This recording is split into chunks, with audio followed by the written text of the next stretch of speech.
Puis il y a donc les infirmières sur lesquelles nous allons nous pencher ce matin. Didier Borniche, vous avez 9 revendications. Qu'est-ce qui ne va plus ? Écoutez, la première chose qui ne va plus, c'est que les professionnels de santé en général et les infirmières en particulier sont victimes d'une forme de maltraitance globale. Dans les établissements aujourd'hui, les ratios de personnel sont très insuffisants. Le personnel est considéré comme une variable d'ajustement des budgets d'établissements en grande difficulté financière. Et on veut améliorer la qualité et la sécurité des soins et on met de moins en moins de personnel au chevet des malades. Concrètement, comment chez le personnel infirmier? Ça se traduit par exemple par des phénomènes de burn-out. Depuis plus d'un an, plus de 10 des nôtres se sont suicidés par exemple. 10 suicides d'infirmiers ou d'infirmières? Absolument. Ça, ce sont des marqueurs quand même extrêmement importants. Nous avons alerté d'ailleurs le ministère sur ce sujet. Ce sont des éléments qu'il faut prendre en considération et qui signent un grand malaise de la part de notre profession sur le terrain. Frédéric Borniche, c'est une question de moyens? Bizarre. C'est tout sauf une question de moyens. On dépense 4,4 points de PIB, soit 1 point de PIB de plus que la moyenne des autres pays. Je crois que les deux revendications majeures des infirmières, totalement légitimes, c'est adapter mon outil de travail au monde d'aujourd'hui. Il est totalement inadapté suite à la transition épidémiologique, à la transition technologique, et reconnaissez mon travail, pas simplement financièrement, mais reconnaissez-moi dans ce système comme un élément extrêmement important. L'infirmière aujourd'hui est le dernier rempart à la déshumanisation des hôpitaux. Il n'y a plus de pensée médicale dans les hôpitaux, il n'y a plus qu'une pensée administrative.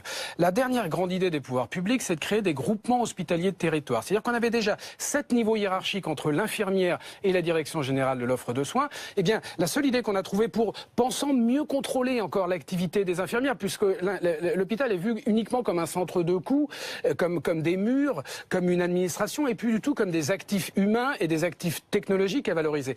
Donc, vous voyez, il faut repenser ce monde-là comme on a fait il y a 200 ans. Vous savez, les hôpitaux avant recevaient essentiellement les pauvres, les délinquants. Puis on en a fait une machine à guérir. On en a fait le centre de notre système de santé. Eh bien aujourd'hui, ça peut plus être le carrefour parce que c'est le lieu de dernier ressort. Mais il faut en faire un lieu de dernier ressort qui soit à la fois un lieu d'excellence, parce que l'hôpital doit rester un lieu d'excellence, et un lieu qui est attractif pour les gens qui y travaillent et les gens qui se font soigner. Donc on a une phase de l'histoire où on ne peut plus simplement administrer, voire encore moins suradministrer. Didier Borniche, vous validez tout ce qu'il vient de dire, non? Bien entendu, complètement.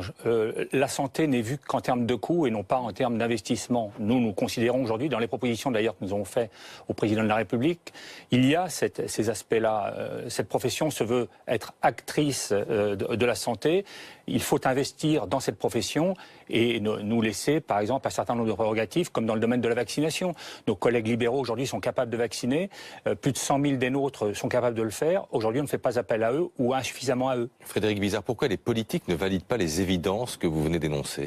Parce que quand il y a une responsabilité collective à ça, c'est que quand on voit aujourd'hui dans le mouvement d'aujourd'hui, on nous parle avant tout de moyens, de journées de carence, et puis quand vous avez une ministre et un président de la République qui regardent les chiffres, ils se disent mais c'est pas possible, on dépense beaucoup, il y a voire une surcapacité hospitalière, et ils connaissent pas à l'intérieur du système. Donc je crois que ceux qui sont à l'intérieur du système doivent faire un diagnostic juste. Et quand je dis que c'est pas un problème de moyens, ça veut pas dire que je considère que, par exemple, les infirmières soient suffisamment payées. Une infirmière qui démarre à 1 300 € avec Bac+3, c'est absolument pas normal. Mais ne faisons pas de cet élément-là l'élément essentiel, parce que si vous réglez ça et si vous les augmentez de 10%, vous n'aurez rien réglé au système. Donc je crois qu'il faut avoir un diagnostic juste et il faut un système qui soit participatif dans la recherche des solutions.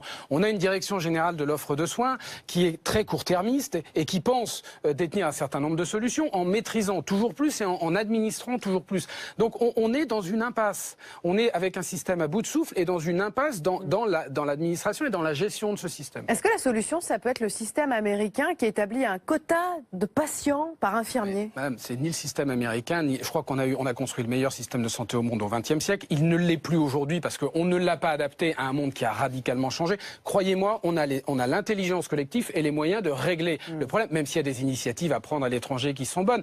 Mais je crois qu'il faut une prise de conscience de la réalité de la situation. Didier, sur cet aspect? Oui, absolument. Moi, je pense qu'il faut absolument instaurer un ratio infirmière nombre de patients.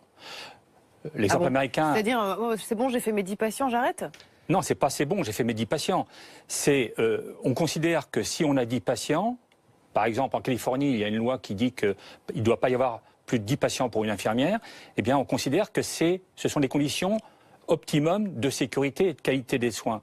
Il faut que nous en arrivions là aussi chez nous. Dans certaines spécialités, ça existe, mais dans la majorité, ça n'existe pas et il faudrait les mettre en place. Merci beaucoup, messieurs, d'être venus ce matin sur le plateau de Première Édition.